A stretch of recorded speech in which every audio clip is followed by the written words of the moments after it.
Commander Zax Thul's mandibles clicked in what passed for laughter among the Catherian species. The holographic display showed the latest batch of human recruits stumbling through their first endurance assessment, their pink faces flushed and streaming with moisture. "Look at them," he chittered to his aide, Lieutenant Vexna. "They leak fluids from their skin like damaged cooling systems. How did such a pathetic species ever make it to the stars?" The Galactic Defense Coalition had reluctantly accepted Earth's application for membership 3 cycles ago, mainly due to humanity's surprising technological innovations. But physically, the humans were a joke. They lacked the razor claws of the Catherians, the armored hide of the Thorgans, or the lightning reflexes of the Silvari. They were soft, slow, and fragile. "Sir," Vexna observed, "they're still moving. Most species would have collapsed by now." Zax Thul dismissed this with a wave of his chitinous arm. "Desperation. They know they're being evaluated. Give them another kilometer, they'll drop." But they didn't drop. Not after 1 kilometer, not after 5. The humans kept their steady, rhythmic pace, their breathing controlled despite the alien atmosphere of the training moon. Other species recruits had long since fallen behind or been carried to medical stations. But the humans continued their relentless forward motion. "Perhaps we should increase the difficulty," suggested Vexna, a note of uncertainty creeping into her voice. The next day brought the wilderness survival exercise. Each species was dropped into the hostile environment of Kepler 442c, a world where everything wanted to kill you. The toxic atmosphere, the predatory flora, the pack hunters that had evolved to take down prey twice their size. It was designed to test every aspect of a soldier's capability. The Catherian trackers expected to find human remains within hours. Instead, they found something that would haunt their dreams for cycles to come. Team leader Marcus Chen moved through the alien jungle with a patience that bordered on supernatural. His squad, Sarah Kim, David Okafor, and Elena Rodriguez, followed in perfect synchronization. They didn't sprint from danger like the Silvari.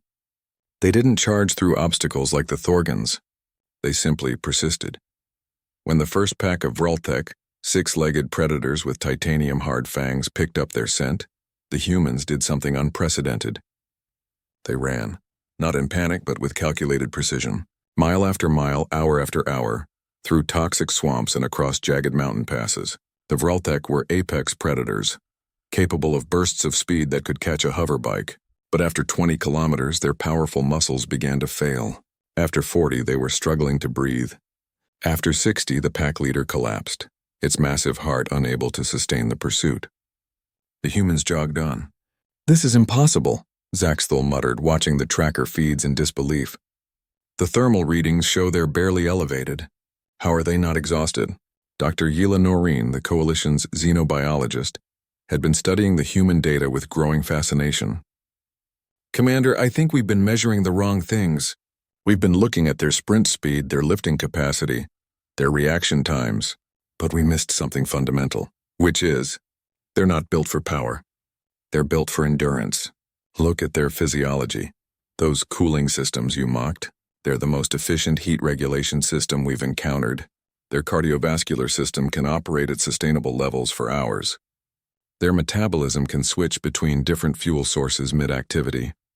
On screen, the human team encountered a nest of Thorgan razorbacks, armored behemoths that could tear through steel plating. Instead of fighting or fleeing, they simply waited. For 18 hours, they took turns keeping watch while the predators exhausted themselves in aggressive displays. When the creatures finally settled into dormancy, the humans quietly walked past. "Sir," Vexna whispered, "the other teams called for extraction after 12 hours. The humans have been out there for 3 days. 3 days became a week. The humans moved through the hostile landscape like a force of nature, neither fast nor strong, but utterly unstoppable. They found water where others saw only poison, turned predators into tools, and navigated terrain that had claimed the lives of seasoned Coalition scouts. When they finally reached the extraction point, they weren't heroes making a dramatic last-minute rescue. They were simply there, waiting with quiet professionalism as if they had arrived exactly when they planned to. Zax Thul met them at the landing pad, his previous mockery replaced by something approaching awe.